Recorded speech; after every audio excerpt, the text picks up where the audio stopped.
사랑합니다. 오늘 130편의 말씀은 120편부터 134편까지 15편의 성전에 올라가는 노래 중 11번째 노래입니다. 우리가 살아가면서 기다리며 바라는 것들이 참 많이 있죠. 우리가 바라고 기다린다는 것은 그것에 대한 열망이 가득하다라는 것일 것입니다. 오늘 우리가 살펴본 이 130편의 시편 기자 또한 바라고 기다리는 것이 있었습니다. 1절에서 시편 기자는 깊은 곳에서 여호와께 부르짖고 있었습니다. 이 부르짖다라는 이 동사의 기본형은 히브리어 하난이라는 단어인데, 이 하난이라는 단어에서 나온 파생된 단어 중에 은혜를 베풀다라는 뜻도 가지고 있습니다. 이 말인 즉슨 하나님께 부르짖는다면, 하나님께 부르짖으며 은혜를 구한다면, 하나님께 부르짖을 때 하나님께서 우리의 부르짖음을 외면하지 않으시고 하나님께서 우리에게 은혜를 베풀어 주신다라는 것입니다. 이 시간 우리가 하나님께 부르짖는 것을, 우리가 하나님께 바라며 기다리는 것을 깨닫고 여호와께 진정으로 부르짖을 때 하나님께서 우리에게 베푸시는 은혜를 경험하는 이 시간 되기를 간절히 소망합니다. 시편 기자는 자신을 깊은 곳에 있다라고 말합니다. 이 깊은 곳에 있다라는 이 말씀은 구약 성경에서 살펴보면 흔히 깊은 바다를 의미합니다. 즉 혼돈의 장소로 생각되어져 왔습니다.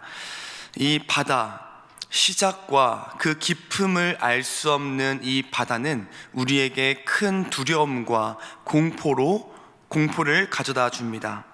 사람의 능력으로는 도저히 벗어날 수 없고 사람의 힘으로는 이겨낼 수 없는 것입니다. 이처럼 시편 기자는 이 깊은 곳에서 사람이 도저히 이겨낼 수 없는 죄악을 보며 신음하고 있는 것입니다.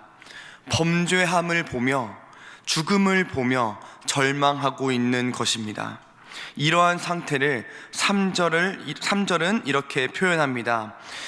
여호와여, 주께서 죄악을 지켜보실진데 주여 누가 서리이까? 의로우신 하나님 앞에 서면 그 누구도 하나님 앞에 올바로 설 자가 없다는 뜻입니다.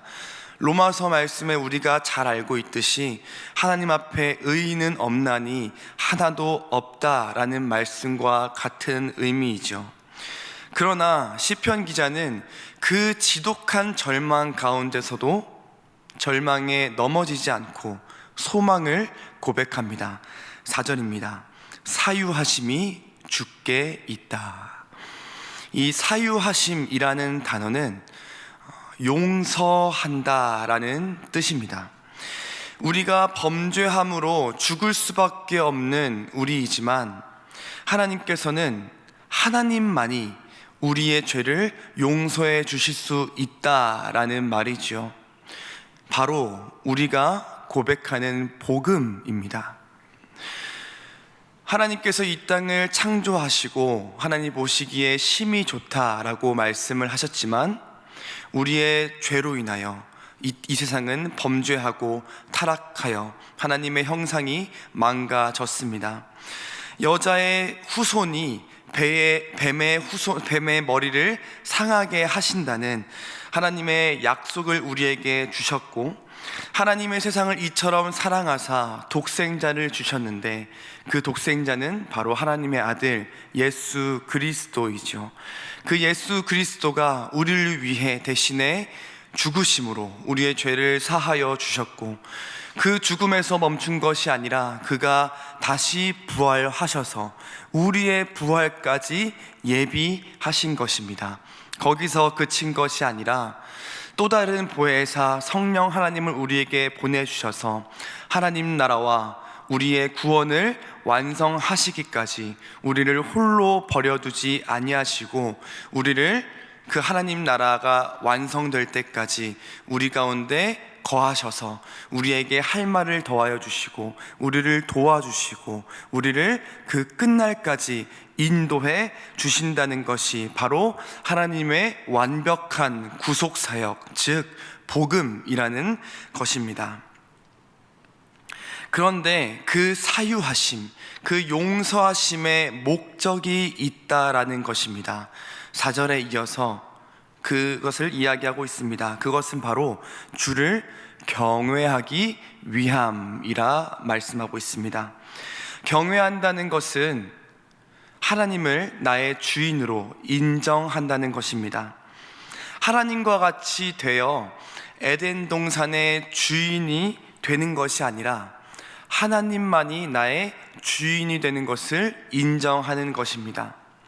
단순히 이 땅의 열매가 보암직도 하고 먹음직도 하여서 그것을 탐내는 것이 아니라 하나님의 말씀, 우리의 탐욕이 먼저가 아니라 하나님의 말씀이 먼저가 되어 우리의 삶을 인도하는 것이 되어 하나님의 말씀대로 살아가는 것입니다. 시편 기자도 오늘 그렇게 되기를 간절히 고백하며 구하고 있는 것입니다. 5절입니다. 나 곧 내 영혼은 여호와를 기다리며 나는 주의 말씀을 바라는도다. 나의 고백은 나 곧 내 영혼이라고 이야기합니다. 나의 고백은 단순히 이 땅에서의 나, 육신의 필요만을 구하는 것이 아니라 생기를 그 코에 불어넣어 생명이 되게 하신 그 하나님의 영의 존재로서 여호와를 기다리며 주의 말씀을 바란다라는 것입니다. 파수꾼이 아침을 기다리는 것보다 내 영혼이 여호와를 기다리고 주의 말씀을 바라는 것이 더 심하다라는 것을 고백합니다. 사랑하는 성도 여러분, 오늘 나는 여호와를 경외하는 사람입니까? 오늘 나는 하나님을 경외하며 주 여호와의 말씀을 바라는 사람입니까? 하나님을 경외한다는 것은 무언가를 바라볼 때 그것을 볼 때 먹음직도 하고 보암직도 하는 것을 먼저 보는 것이 아니라 하나님의 말씀을 기억하는 것이고 어떠한 중요한 결정을 할 때 나의 생각과 나의 계획과 나의 경험을 먼저 들여다보는 것이 아니라 하나님의 말씀을 먼저 들여다보는 것이고 무언가를 선택할 때 나의 이익을 먼저 생각하는 것이 아니라 하나님의 영광을 먼저 선택하는 것이 하나님을 경외하는 자입니다. 오늘 나는 하나님을 경외하는 자입니까? 오늘 나의 부르짖음은 여호와를 경외하는 사람의 부르짖음인가요? 바라기는 오늘을 살아가는 나의 모든 말과 행동이 하나님을 경외하는 사람의 말과 행동이 되기를 간절히 소망합니다. 우리가 하나님을 경외하며 여호와를 기다릴 때 하나님은 하나님의 그 놀라우신 인자하심으로 우리를 감싸 주십니다. 여호와의 그 풍성한 속량으로 우리를 덮어 주십니다. 더불어 우리가 하나님을 경외하며 하나님을 기다릴 때 그것은 더 이상 나만의 일이 아니라 나만의 문제가 아니라 여호와의 선택하신 하나님께서 우리에게 주신 나의 공동체로 확장된다는 것입니다. 1절부터 6절까지의 말씀을 보면 부르짖는 자는 나입니다. 그런데 7절, 8절은 나에서 이스라엘 공동체로 확장되는 것을 우리는 살펴볼 수 있습니다. 이처럼 내가 주를 경외하여 부르짖는 자로 살아간다면 내가 아니라 나의 자녀가 또한 내가 사랑하는 지인이 나의 공동체가 더불어 우리의 일산교회가 더 나아가 한국교회와 모든 민족과 열방이 하나님의 흰옷 입은 주의 백성으로 살아가게 될 줄을 믿습니다. 말씀을 맺겠습니다. 내 영혼이 바라고 기다리는 것은 무엇입니까? 이 땅의 것입니까? 아니면 하나님을 경외하는 것입니까?